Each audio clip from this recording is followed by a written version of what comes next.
This is like a legit thing I want to do on tour. Oh my God. Are we recording? Yes. Everything. Okay. All right, we are back again for another episode of Warehouse Sessions, and today is going to be a banger. We have a pretty special guest, a man who needs no introduction, Mr. Jason Belmonte. Give me one anyway, though. 30-time titleist from Australia, finest beard on tour. Jason, is that better? That's better. How you going, everybody? Boys, how are ya? And of course, joined by my boys, Chad McLean, Shaden Peterson. We're here. Gio was supposed to be a part of this. We too. wanted Gio, but he just Then I doesn't. heard he got all scared. He doesn't like us anymore. Said he had a shirt that was stained and his hair wasn't done, and He had to whiten his teeth. yeah, I get it. You know, I Just get take it. his So shirt he's off. I know, bro. I want the views. We just need some washboards, man. What's going on, boys? It's good to be here. Yeah, man. It's good to have you here. What you got going on? Like, what's on the docket for you? First and foremost, the most important thing is yesterday we did it, and today we're going to do it again. Little disc golf.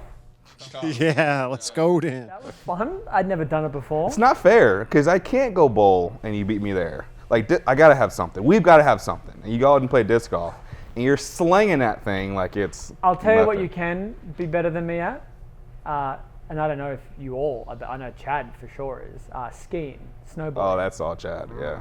I can't do that. Let's go ski. It's Kimberly, she grew up in the snowy mountains of Australia, so she can ski quite well. It's been a while since we've skied, but she's quite good. And we went to, this is when we were kids pretty much, but we went to New Zealand for, I think it might have been for her 21st, but it says how long ago it was. But the reason why this story is quite funny is because I am super competitive. So, yeah, when we play arcades together, or we were, whatever sport we were doing, I'd beat her and I'd enjoy it. So we went skiing, and I'm not a good skier. So, I'd go down the baby runs, right? Here I am snow plowing, and then I'd fall over, and she would just be flying down these hills, just, spraying snow into my face. And, she would be like, oh, I'm going to go down the black run. You coming? I'm like, no, I'm not coming down the black run. Are you mad? And it was really funny because she would laugh seeing me trying to get up, and she would, like I said, spray snow in my face, and it was like the one thing that she was way better than me at. And there's a reason why we haven't gone since. There's no like, I'm gonna let you win because I love you kind of thing for the Belmo family. No, not even with my son. When we go bowling, because some people will say, oh, do you let him win? No, I try to beat him by as many pins as I possibly can. Every single time. And there's two, and I tell him this too before we start, because he'll trash talk me before we start. Because today's the day, Dad. I'm going to beat you today. I'm going to beat you by heaps, Dad. And I'm like, no, you're not. No, you're not. You're just not going to do it. And the reason why is because the day that he actually does will be a very impactful day for him, Yeah. I think. It'll be like, I beat Dad. He didn't give it to me. He's never given it to me. So today I legit won. And I think it'll be a cool moment for him. Yeah. It'll happen one day. Just The other not now. kiddos bowl yet, or is it just? Yeah, no, your- everyone bowls except for Bowie. He's won. He still bowls. He pushes the ball around but doesn't bowl. Everyone bowls. They are. And not because I asked them to be or told them to be. I've said it. Aria started as a one-hander, and then she just randomly said, oh, I'm going to bowl two-handed today. And she bowled better that day. So she's like, oh, I'm now a two-handed bowler. But everyone bowls the way that they want to bowl. Yeah. Nice. What about you? How's your family going right now? You got a 12-year-old now? Nah, she's 9. He's close. I mean, she's gotten so tall, though. I mean, She is tall. I'm going to get her into golfing. That's what I'm going to get her into. So, and then if that doesn't work, disc golf is always going to be a good option. So, yeah. The bug has bit us quite bad, I would say. I think it's quickly approaching Jason as well. Very impressed by how Jason snapped the disc. It is. He's got an unbelievable snap, and that just created so much distance for him. Best part was I've the got to two-hand work out putting. the height still. Yeah. Like too many times, I threw it too low and it went too far.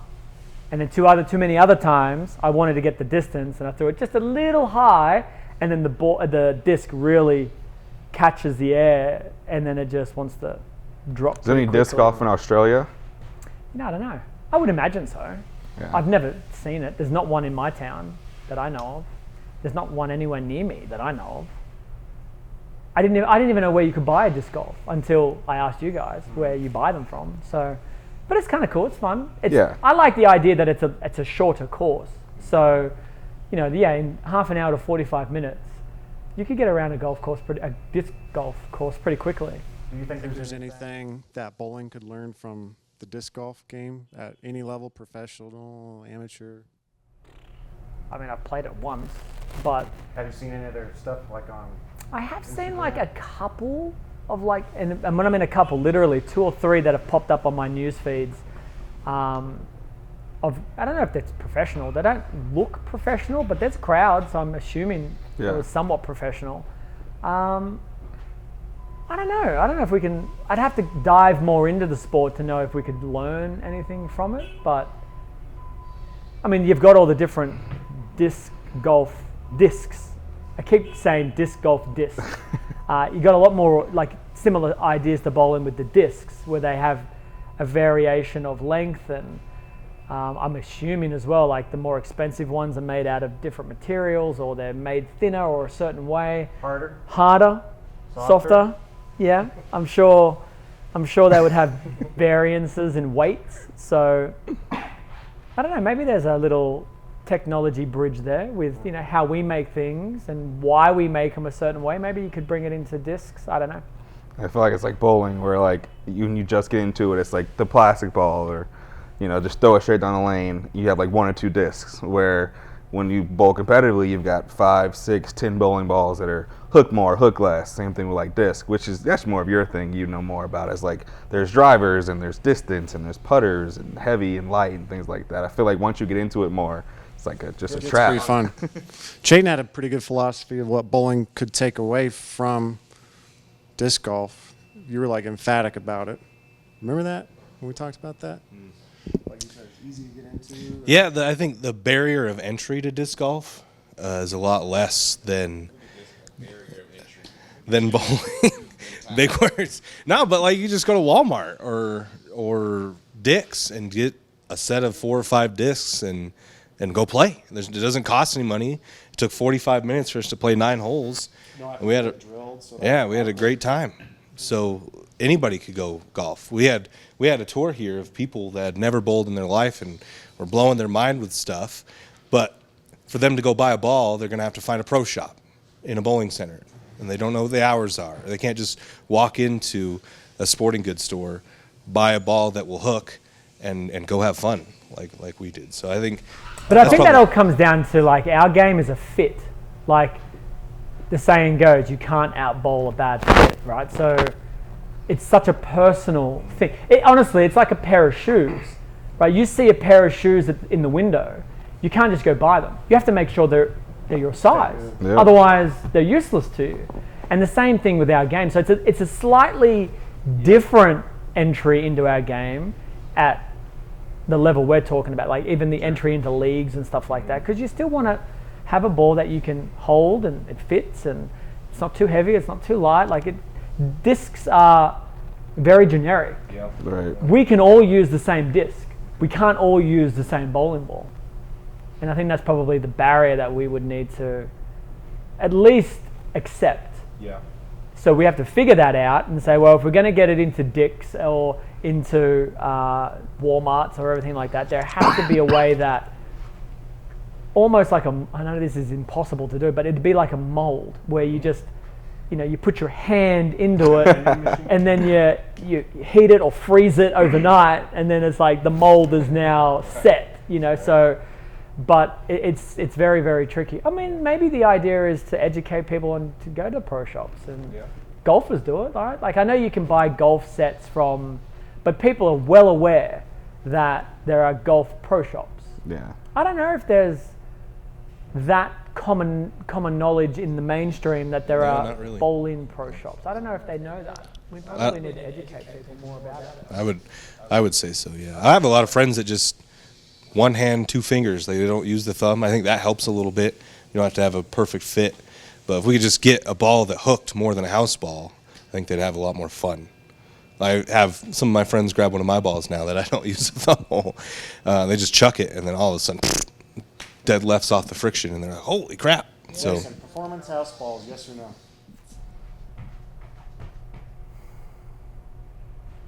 How high performing? Like the next level up from plastic, or like Masterline? Low RG, high grip.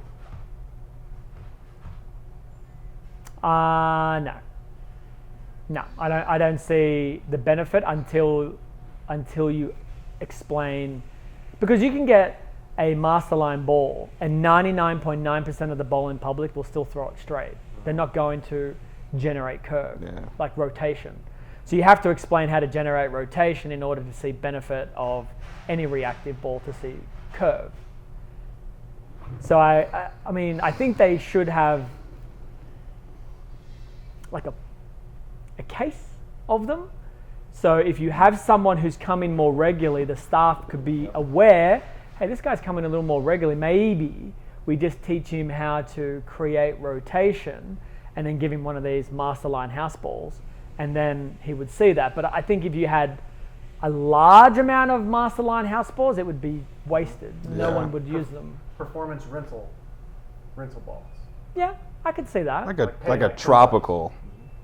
I could see that, but then you know what the issue always becomes is the disconnect again from the bowling center and the staff. Most bowling center staff, most, not all, but most bowling center staff are trained to give a pair of shoes, turn on a lane, take their money. They're not trained to, oh, I can see that if I give this person a bowling tip, they might enjoy it a little better. That's the big difference in our game, is the staff is very focused on the transaction, not the sport.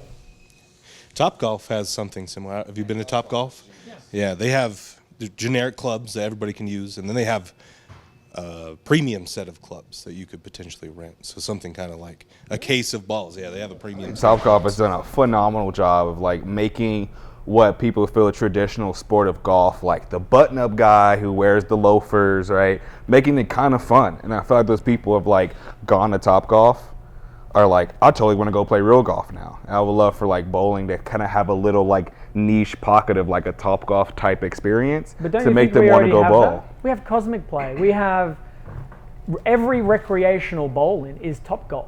Every type of recreation. Of course, like if you go to a Topgolf, not all of them are the Topgolfs of Las Vegas. Right, yeah. Right, which is flagship, premium. How it should be. Right, and I've been to a couple of Topgolfs that are, it's just a driving range. Yeah. That's all it is. Some of them aren't even multiple floors. It's just a driving range that they've called Topgolf, which is our recreational bowling on a Friday afternoon. Right. And we have the flagship, you know, you've got your Bolaro type, you know, Times Square, ridiculous venues. Lucky Strikes. All those places definitely fit into the Topgolf scenario. I think the biggest difference is the experience, I think, is being that it's outdoors.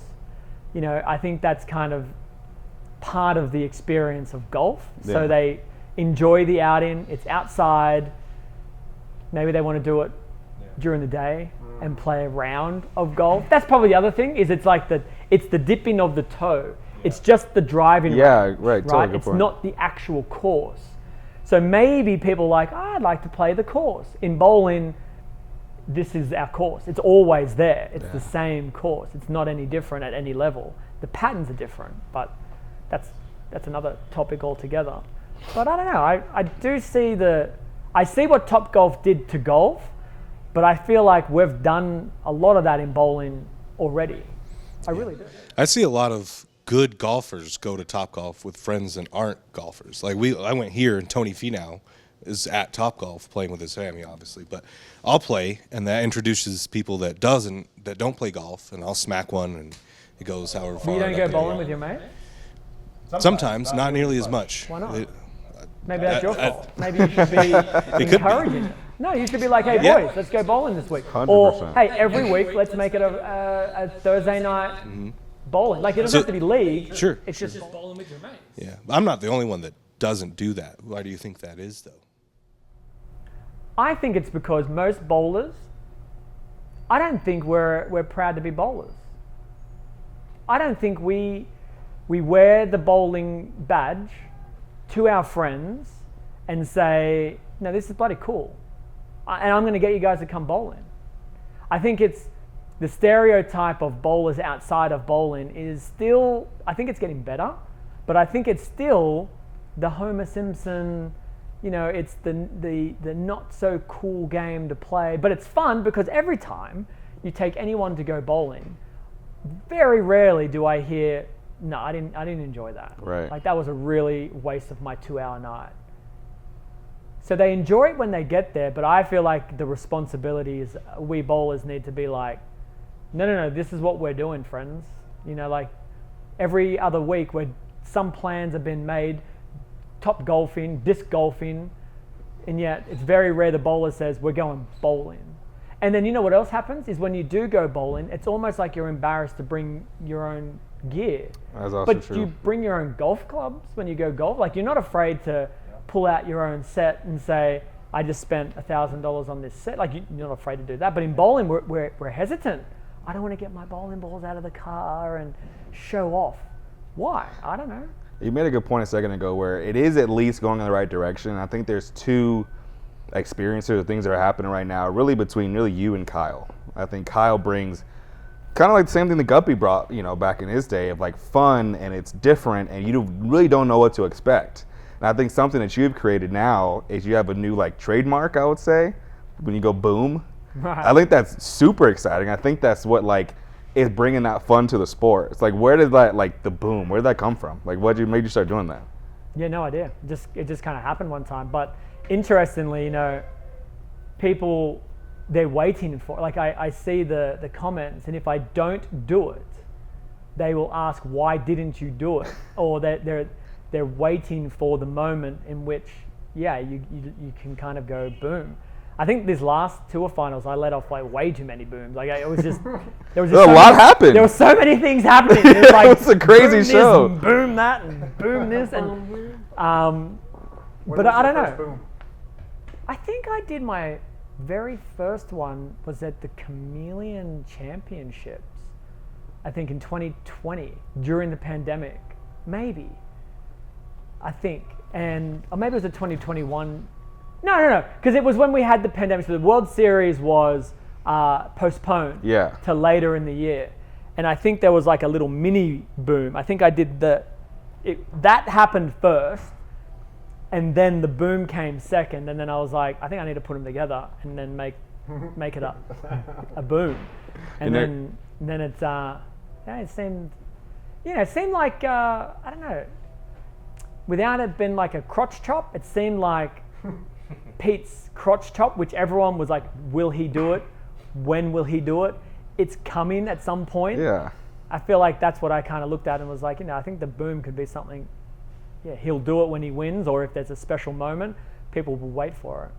How sick was that show? 200-300s. Madness. I mean, like that crowd was electric in that venue. I mean, I've bought on like a lot of shows, and that had a bit of everything like that, and then it had things that no one thought would happen, like 200-300s in the same day.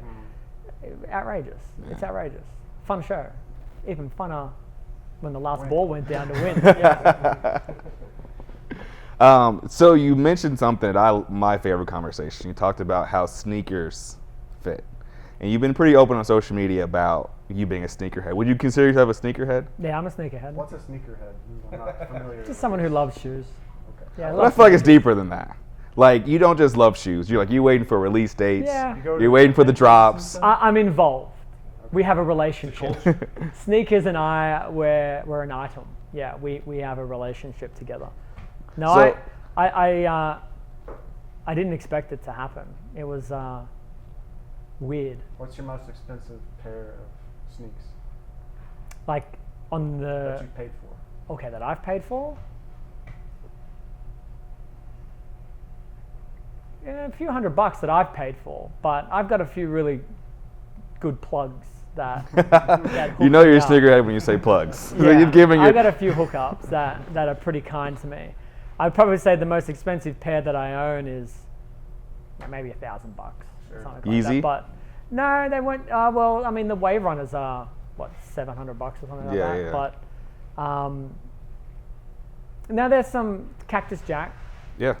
stuff, and I don't know. I just fell in love with it, and it's. I feel embarrassed to talk about it because I'm new to the game, right? I'm only in.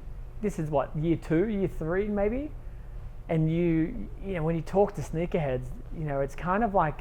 What's that lingo like?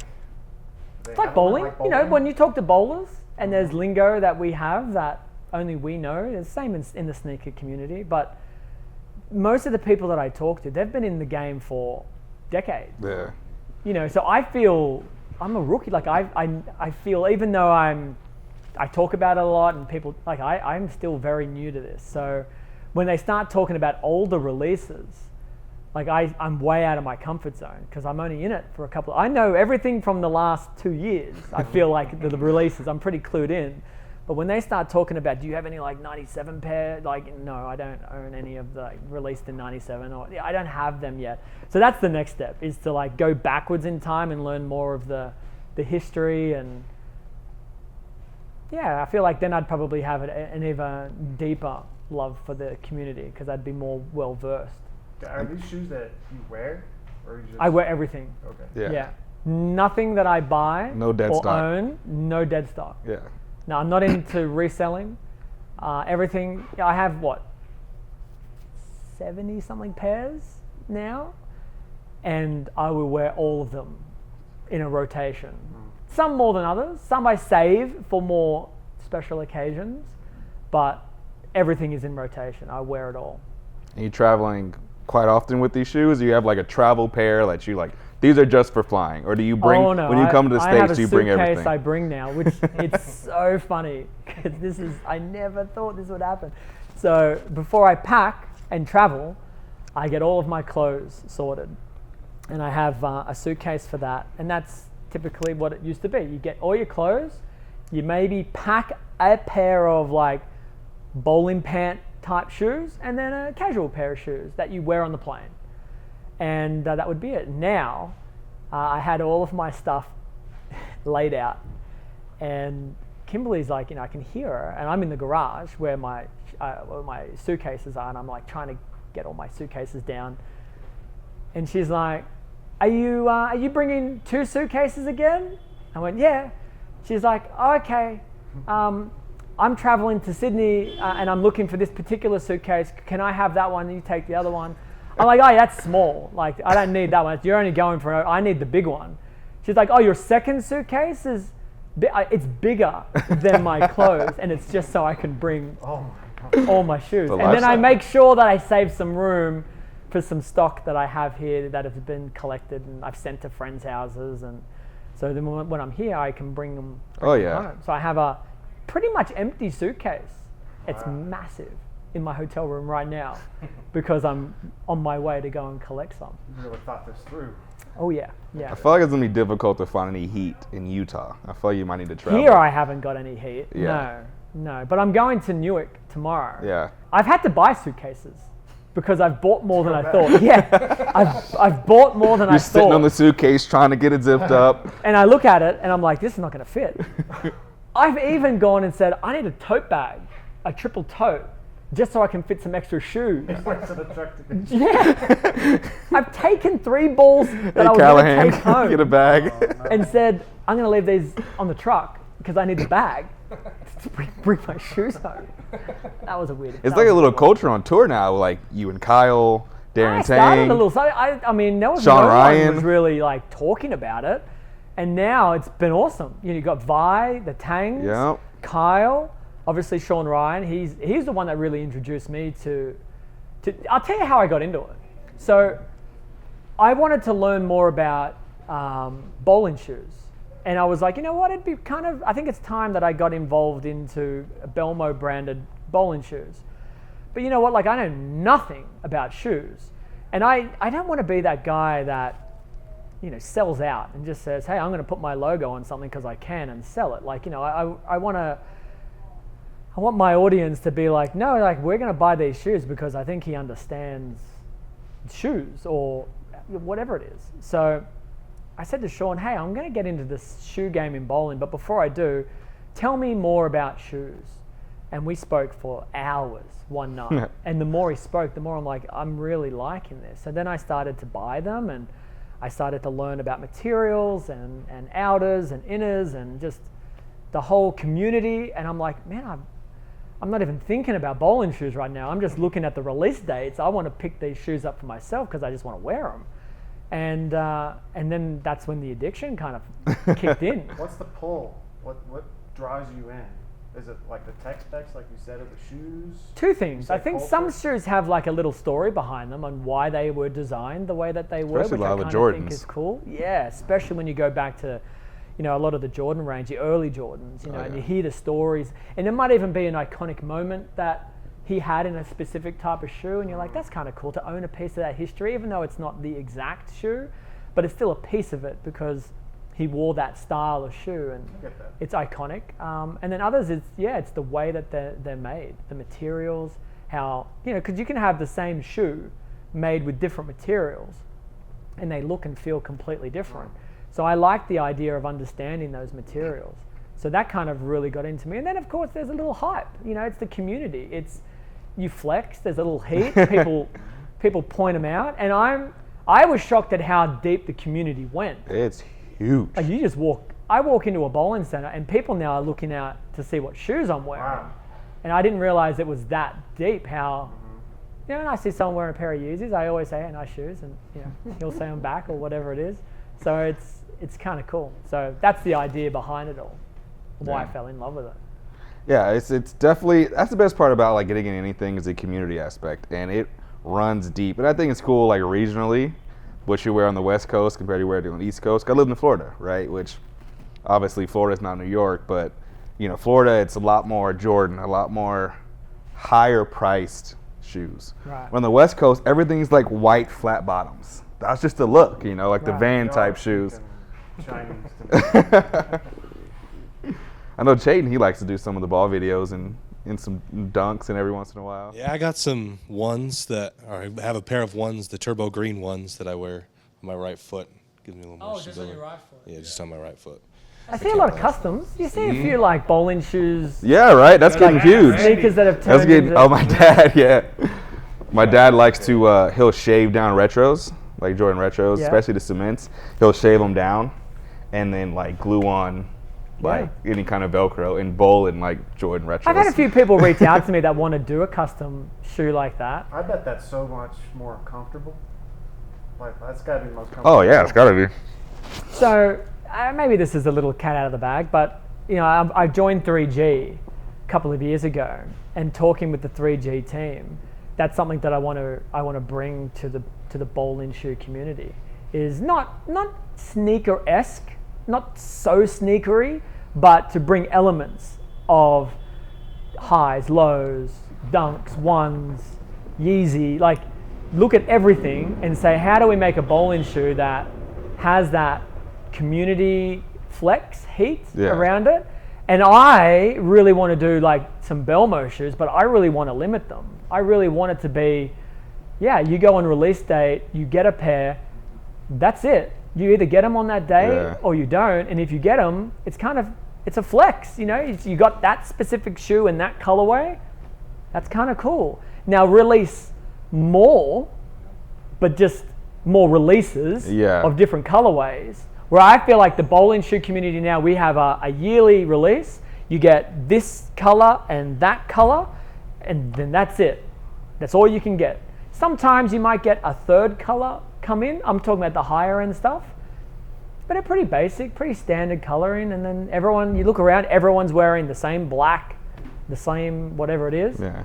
When I custom my shoe to be the gold version, that caused, you either loved them or you hated them, but that caused a lot of interest because there wasn't any other real colors in bowling. So now you start to see people customizing their shoes a little more. And again, I feel like that's something that I really hope that I was able to bring, is that customization to your own bowling shoe. And then eventually I want to bring that sneaker hype into bowling shoe hype. Bowling shoes? Why not? That was my next question. This is a big question coming back, and this is shout out Michael Tang and Darren Tang Are mids coming back? Are Mids are back. Mids are back. Mids are back. And you know what?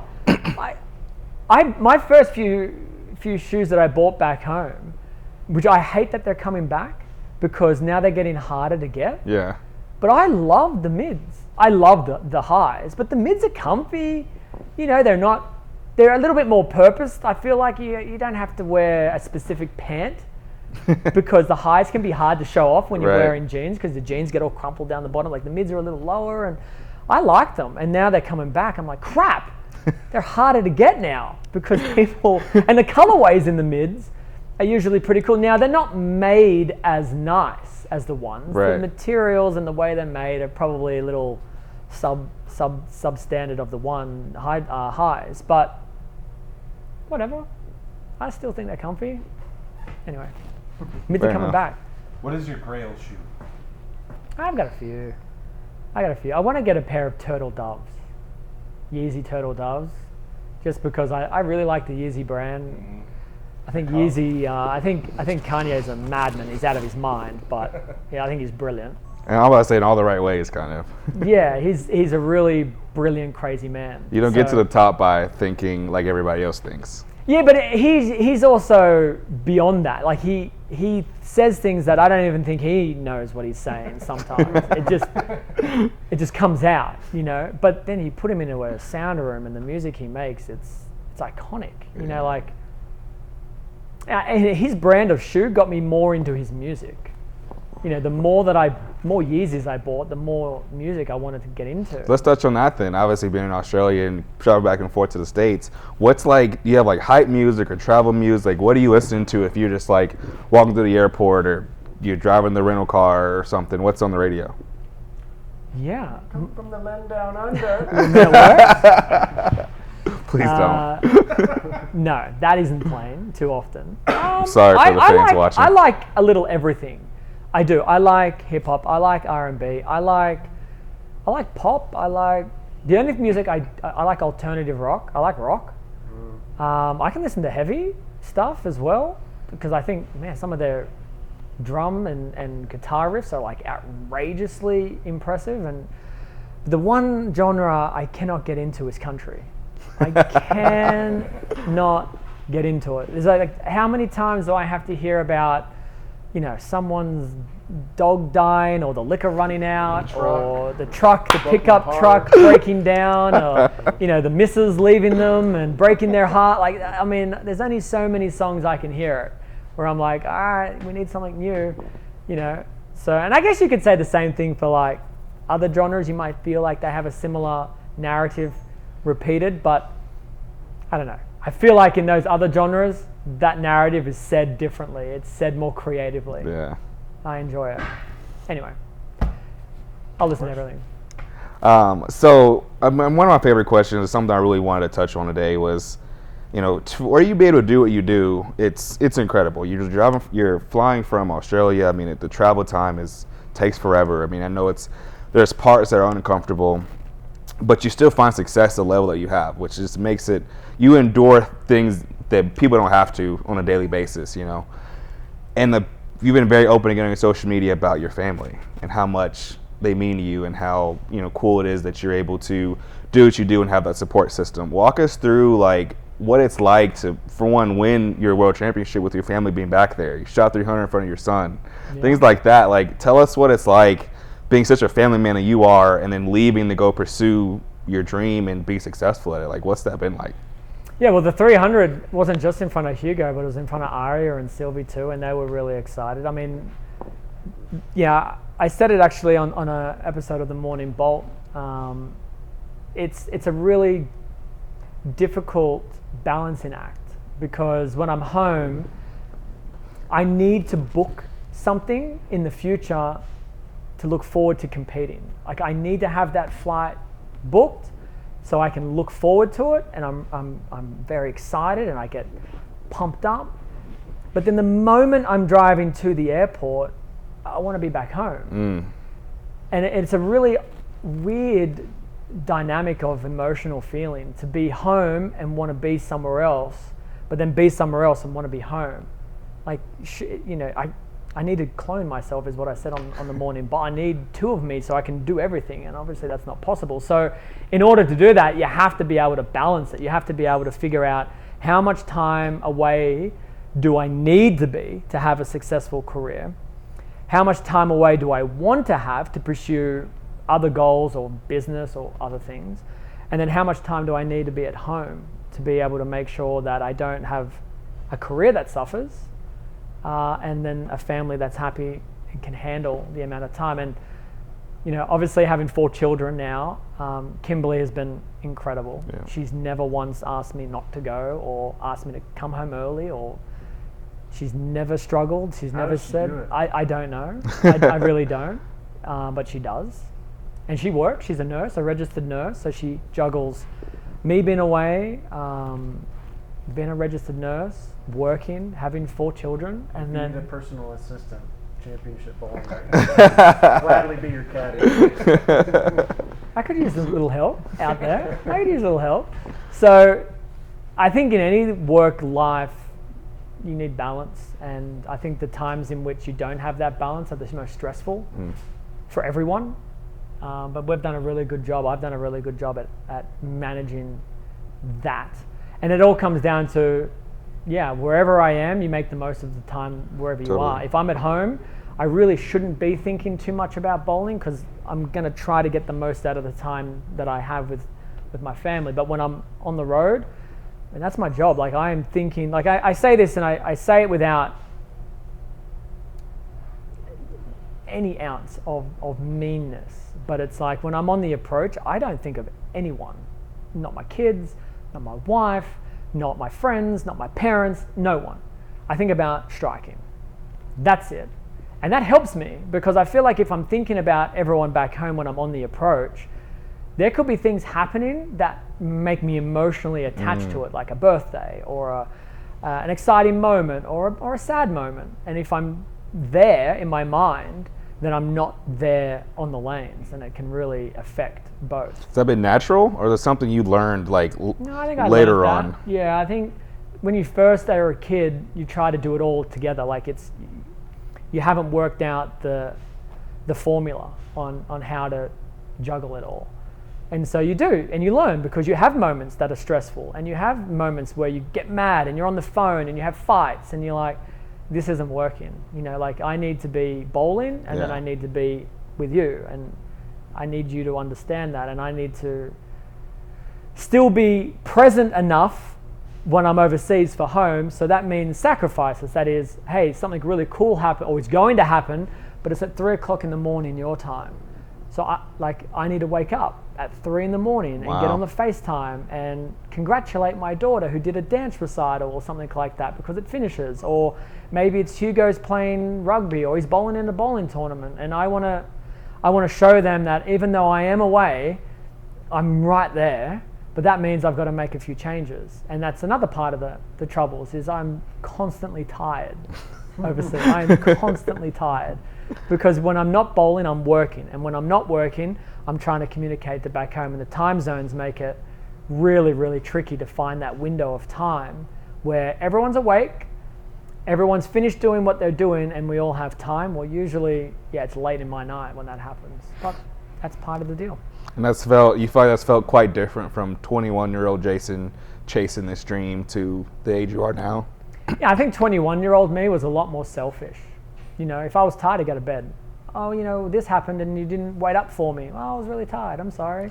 And I had to bowl the next day. And, I say that very harshly. Like, I wasn't so abrupt where I would just ignore home. But I definitely feel like I'm way more connected, and that's because we have those conversations over the years. There's an expectation that you need to talk about. One of them for me is like, hey, if something that I'm doing or have done bothers you, can we not talk about it, like the day before a TV show or the day of the TV show? Can we talk about it after? And if you need me to be more present, I would rather you not hold on to that and then just get mad that I'm asleep. I'd rather you say, hey, this is a really important thing for me.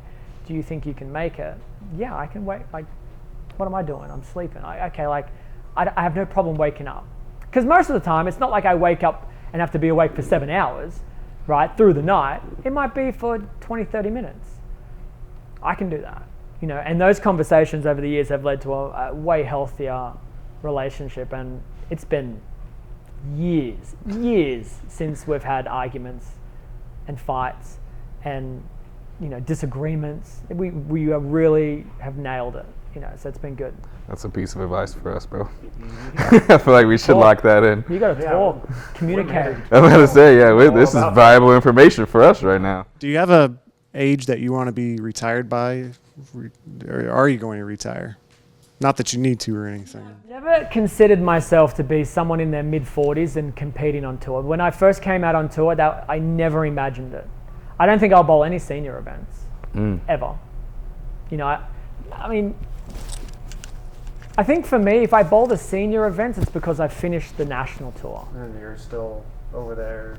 If I'm going to be competing on the national tour, then I'm not bowling the senior stuff, for me. And it's just the travel, you know, like, I get it if you're American and you're a senior, you've got a little extra time up your sleeve and it's a weekend or two or a few weeks of your life and you're not bowling the national tour much. Yeah, that sounds like a great avenue.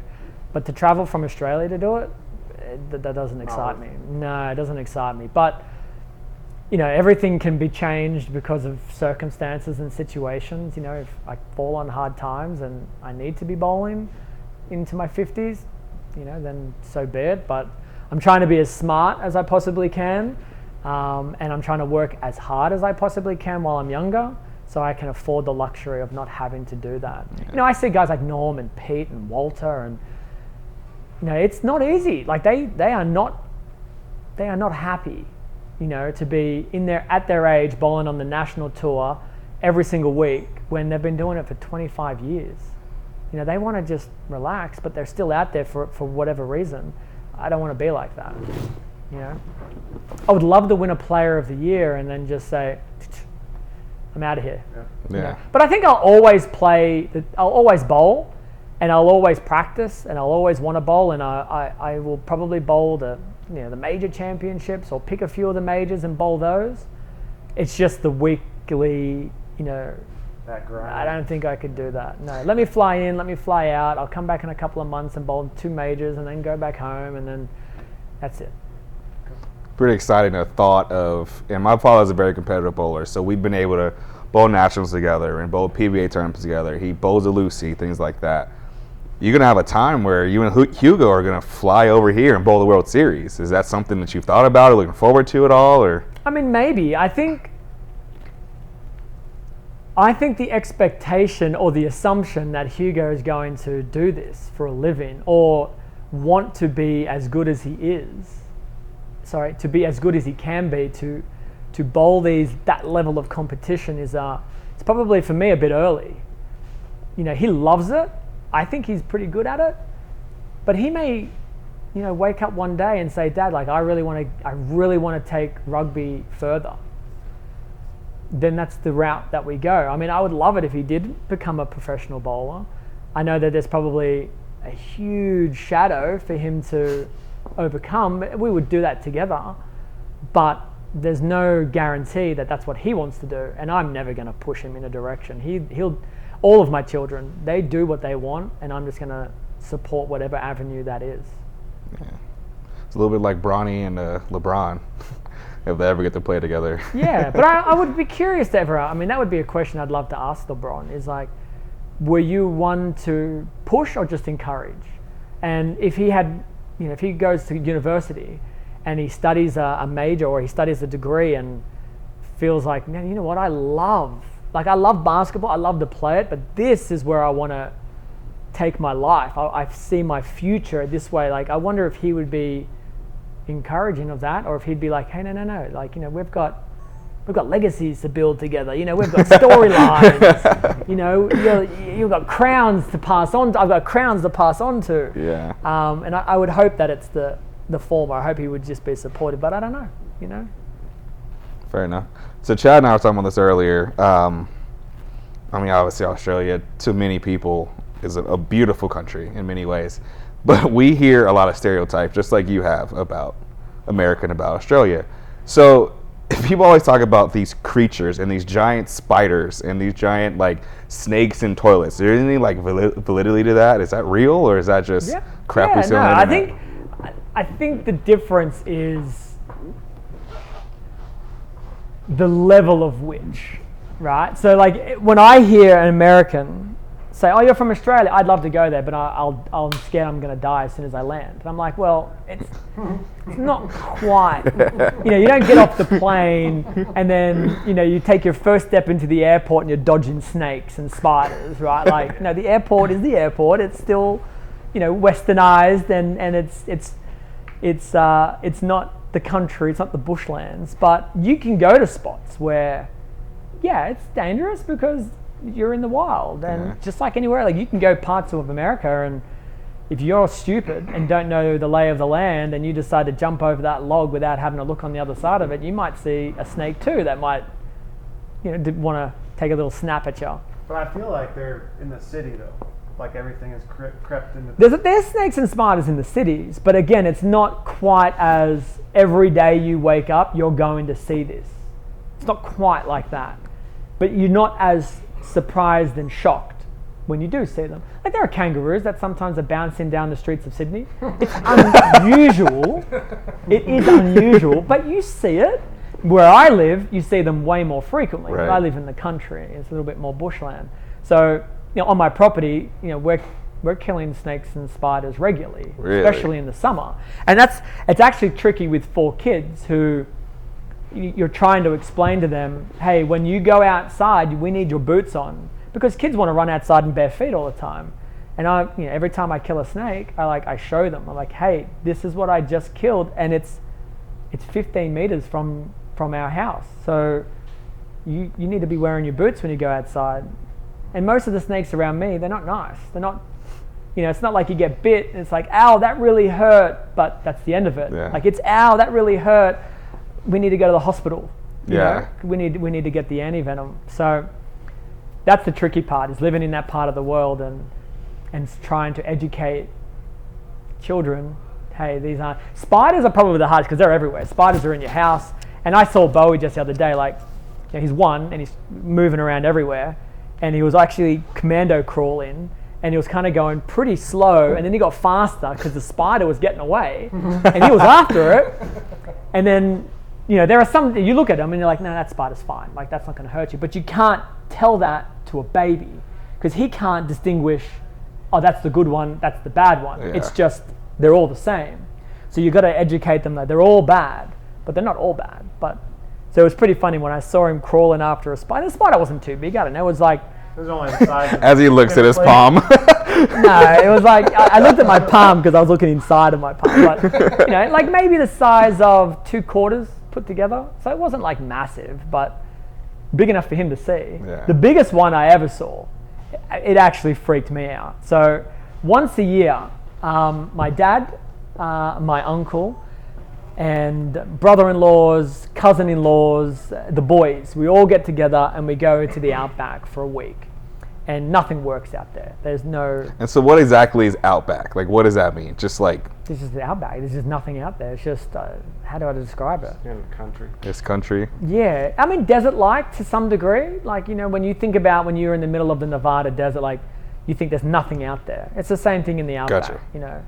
So we have some friends that own some property, and when you out there in the outback, when you own property, you can own hundreds of thousands of acres of property because it's not worth a whole lot. There's nothing out there, but a lot of sheep ranges and cattle ranges and things like that. And so we'll go to these properties, and we got to one spot. We move around as well on the properties, and we got to one spot a little later than we thought, and it was getting pretty dark.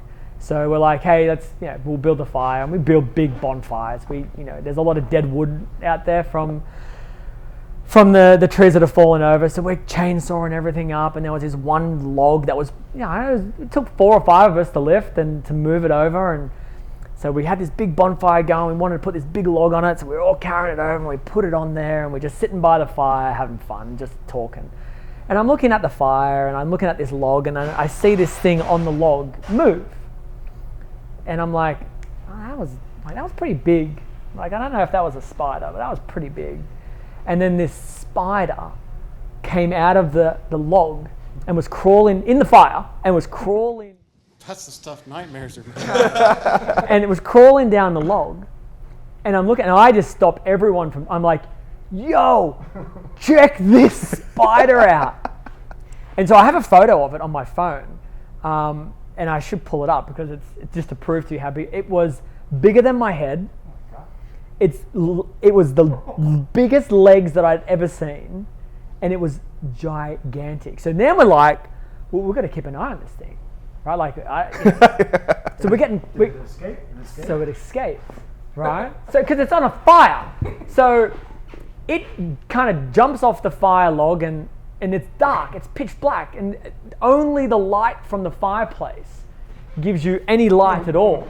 So when it jumped, and we're all sleeping in what we call swag, so we're sleeping on the ground under the stars, and it jumped away from the light. I have never been more worried about sleeping than that night because we couldn't find it. We took our photos and we're all looking at it. One of the guys was trying to poke in it with a stick. Oh my God. You know? So we're like, oh, it's mad. And then it jumps off the log and it's gone.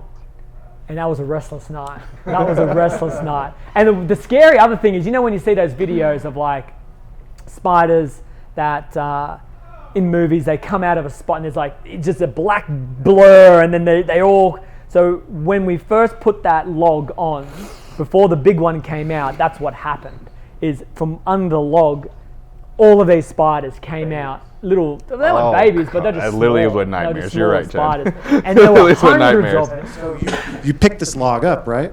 Yeah, we picked Did that this log occur up. to you? Yeah, we were thinking, wow, that was stupid. Yeah, that See, was well, stupid. there's two types of guys. I feel like the difference in me and Chad. People see it, they're like, oh, that's awesome, let's take pictures. And then there's me who like hightails it the opposite direction as fast as I can. I want nothing to do with that experience. Well, the problem is where we were, Kendall, if you had high-topped it out of there, you're running into the middle of nothing. And there's plenty of things I'll take out my there. chances. I'll take my chances. There are I at least plenty of know things that's out there. that can get you. So those weeks they're so much awesome. That's they're cool. So awesome.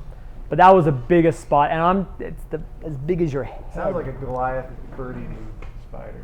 Well, there's no trees, so no birds to climb a tree and get to. I don't know what it was. No one knew what it was. I've shown a few people. I'll show you, and you can have a look and tell me what you think. No one knows what it is. It was just, I don't know. You know how sometimes the deep sea divers, they capture like something new and weird and massive, and it's just been living there on its own. No one knows it existed until you dive deep enough. I kind of feel like this spider had just been eating everything around it for years. No one to bother it. It was king of the castle. growing. You know, then these humans walk along and finally knock over its tree, and And he's pissed off. he's angry. But yeah, all through the night, because boys are drinking and it's a fun thing. Like all through the night, someone would always make a comment like, "Oh, I just felt something," and Just a breeze. you laugh until it happens to you. You feel it, like you just feel that eeriness, like if it's gonna jump on my face, like that is a big damn spider. Anyway, we never got it, never caught it. Still out there murdering all sorts of He's things. still there. Probably bigger. Still, yeah. It's like You I'll down for a wait for game? them to come back. Down for a game? A game of what? Let's do storm lightning rounds. Okay, So I let's do flash out a bunch of questions to you. First thing pops in your head, say that. All right, fire away. Current Netflix show. Ozark? Favorite Netflix show. Ozark and Stranger Things? Yeah. I was a big fan of Stranger Things. I bought a pair of blazers from the Stranger Things where they had the upside down world. So you manipulate the material and it turns into a different shoe after you rip it all off. Oh, that's cool. That was cool, yeah. They have a Stranger Things pizza as well. I just saw on TikTok. Oh, I didn't know that. Yeah, pretty cool. Favorite sport to play outside of bowling or watch? I like tennis, rugby, basketball, and squash to play outside. Favorite American restaurant?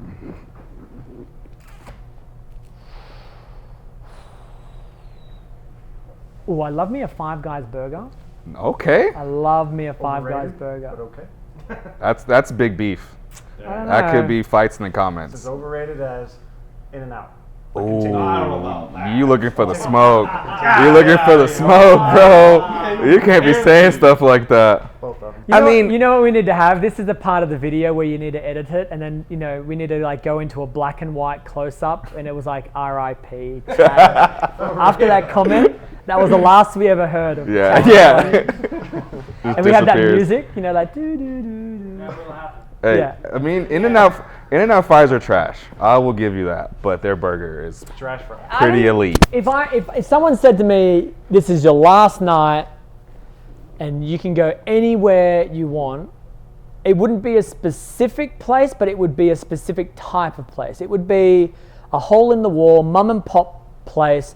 I don't love, like the chains like the Cheesecake Factories and the BJ's. Like I'll eat there.